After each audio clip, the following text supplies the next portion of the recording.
Kenapa ketika penghasilan kita naik, pengeluaran kita juga ikut naik? Assalamualaikum sahabat ruang belajar, semoga sehat selalu. Pada video kali ini kita akan membahas apa yang menjadi penyebab kenapa ketika penghasilan kita naik, pengeluaran kita juga ikut naik, serta bagaimana solusinya. Sebelum kita lanjut, berikan supportmu untuk pengembangan channel ini ya. Caranya silakan klik tombol subscribe, like, share, atau komentar.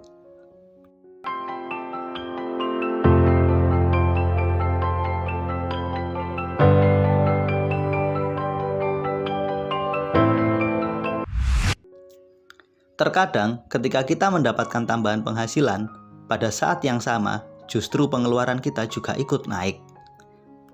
Kondisi ini menyebabkan berapapun banyaknya penghasilan kita selalu saja habis. Sebenarnya, apa sih yang menyebabkan kondisi tersebut terjadi dan bagaimana solusinya?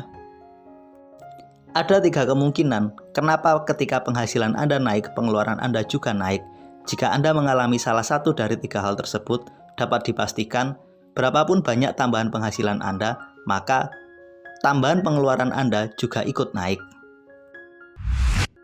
Penyebab pertama, karena Anda tidak memiliki prioritas dalam mengelola pengeluaran keuangan Anda. Anda tidak dapat membedakan mana pengeluaran penting dan mana pengeluaran tidak penting, mana pengeluaran yang harus dilakukan hari ini atau ditunda. Ketidakmampuan Anda menentukan prioritas membuat Anda sulit mengontrol pengeluaran keuangan Anda. Faktor kedua yang menyebabkan terjadinya kenaikan pengeluaran ketika penghasilan Anda naik adalah apa yang namanya rat race cycles. Konsep ini dikenalkan pertama kali oleh Robert T. Kiyosaki. Menurut Robert, kenaikan pengeluaran ketika kita mendapatkan tambahan penghasilan hanya terjadi pada golongan miskin dan golongan menengah. Menurut Robert, alasan terbesar kenapa manusia bekerja adalah rasa takut, ketakutan tidak memiliki uang. Karena takut tidak punya uang, maka mereka terpaksa harus bekerja. Setelah bekerja, mereka pun memiliki penghasilan. Setelah punya penghasilan, ketamakan mulai datang. Ketamakan inilah yang membuat manusia sangat mudah terpengaruh oleh iklan, perilaku hidup orang lain. Mereka punya rasa iri yang tinggi, sehingga uang yang mereka dapatkan dari hasil pekerjaan mereka dihabiskan untuk belanja karena faktor ketamakan. Karena uangnya mulai habis digunakan untuk belanja, rasa takut pun datang. Mereka takut tidak punya uang, mereka pun harus bekerja kembali. Begitu seterusnya, siklus ini terus terjadi dari rasa takut tidak punya uang yang membuat mereka terpaksa bekerja. Setelah bekerja, mereka memiliki keserakaan. Keserakaan inilah yang mendorong aktivitas belanja dan konsumsi. Setelah aktivitas belanja dan konsumsi, uang mereka habis dan mereka mengalami rasa takut lagi. Rasa takut tidak punya uang membuat mereka mau bekerja dan melakukan apapun untuk mendapatkan tambahan penghasilan. Akhirnya, setelah dapat tambahan penghasilan, keserakan mereka pun meningkat dan belanja mereka juga terus meningkat. Begitu seterusnya.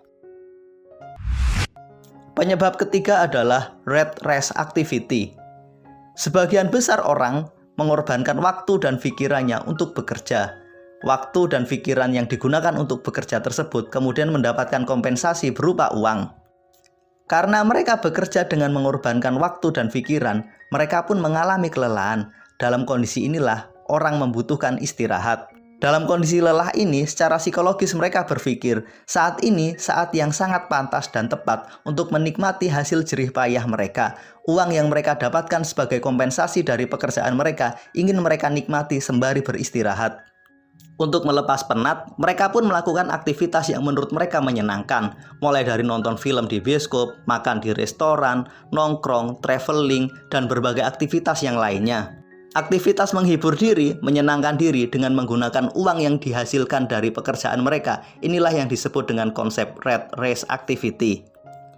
Jika rat race ini terus dilakukan tanpa memperhitungkan aspek keuangan kita, maka dapat dipastikan berapapun tambahan penghasilan Anda akan habis hanya untuk berfoya-foya dan bersenang-senang. Ada hal sederhana yang dapat kita lakukan untuk mengontrol pengeluaran kita. Kita harus benar-benar memahami pengeluaran tersebut apakah pengeluaran yang penting atau tidak penting, harus segera atau dapat ditunda. Untuk membantu mempermudah hal tersebut, kita dapat menggunakan sebuah matrik yang bernama Money Management Matrix. Konsep ini diadaptasi dari konsep Time Management Matrix yang dikenalkan oleh Stephen Covey dalam bukunya The 7 Habits. Pada money management metric ada 4 kuadran. Kuadran pertama berisi semua pengeluaran yang bersifat penting dan mendesak. Kuadran kedua berisi pengeluaran yang penting namun tidak mendesak. Pada kuadran ketiga berisi pengeluaran yang bersifat mendesak namun tidak penting. Dan kuadran keempat berisi pengeluaran yang bersifat tidak mendesak dan tidak penting. Pengeluaran penting dan mendesak adalah pengeluaran yang wajib kita dahulukan. Pengeluaran ini terkait dengan kelangsungan hidup kita. Jika pengeluaran ini tidak dilakukan, maka kehidupan kita akan sangat terganggu, seperti pengeluaran bulanan untuk air, listrik, telepon, untuk cicilan rumah, dan juga tentunya kebutuhan pokok dan sehari-hari. Sementara pengeluaran pada kuadran kedua berisi pengeluaran yang penting namun dapat ditunda, misalkan membeli buku, membeli baju, atau hal-hal yang lainnya. Pada kuadran ketiga berisi pengeluaran yang tidak penting namun harus segera dikeluarkan karena mendesak, misalkan pengeluaran yang kita lakukan karena kita harus pergi ke resepsi pernikahan teman atau sejenisnya. Pada kuadran keempat inilah kita harus benar-benar menghindarinya, yakni pengeluaran yang tidak penting dan tidak mendesak, misalkan pengeluaran untuk nongkrong, ngopi bareng teman, traveling, dan lain sebagainya. Dengan memahami jenis pengeluaran kita dapat berfokus mengendalikan pengeluaran kita.